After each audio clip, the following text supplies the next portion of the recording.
السلام علیکم ورحمۃ اللہ تعالی وبرکاتہ۔ افعال مدح و ذم کے قواعد۔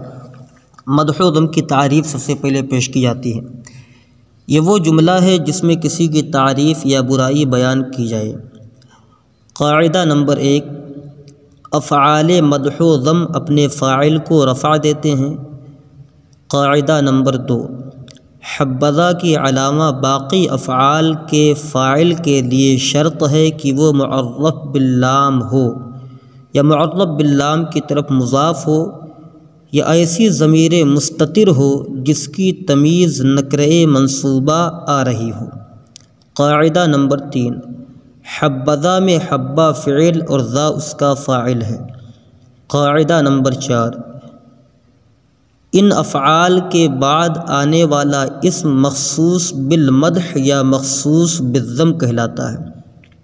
قاعدہ نمبر 5، ان افعال کی 2 ترکیبیں کی جا سکتی ہیں۔ نمبر 1، فعل مدح و ذم کو ان کے فاعل کے ساتھ ملا کر خبر مقدم اور مخصوص بالمدح والذم کو مبتدائے مؤخر بنایا جائے۔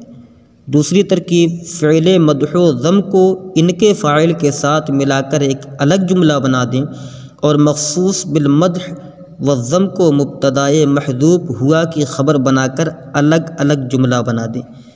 اس کی ترکیب ہم کرتے ہیں، جیسے نعم صاحب القوم زید، تو یہاں پر نعم فعل مدح، صاحب و مضاف، القوم مضاف الیہ، مضاف اپنے مضاف الیہ سے مل کر نعمہ کا فاعل، فعل اپنے فاعل سے مل کر جملہ فعلیہ انشائیہ ہو کر خبر مقدم، زید مخصوص بالمدح مبتدائے مؤخر، مبتدا اپنی خبر سے مل کر جملہ اسمیہ خبریہ ہوا۔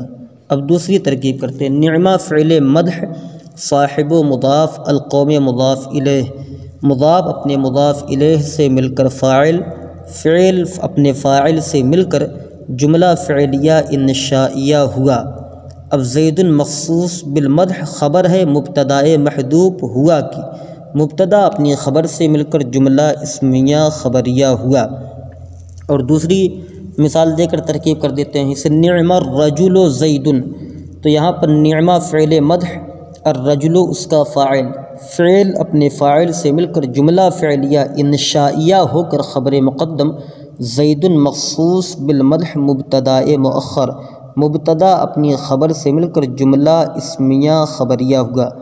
دوسری ترکیب اس طریقے سے ہوگی، نعمہ فعل مدح، الف لام، یہاں پر جو الف لام ہے برائے یہ الرجل فاعل، ٹھیک ہے، یہاں پر یہ الف لام یہ تعریف کا ہے، اور الرجل جو ہے یہ فاعل ہو جائے گا اس کا، فعل فاعل سے مل کر جملہ فعلیہ انشائیہ ہوگا۔ زید مخصوص بالمدح خبر مبتدائے محذوف ہوا ہے، اس کی ہوا مبتدا اپنی خبر سے مل کر جملہ اسمیہ خبریہ ہوا۔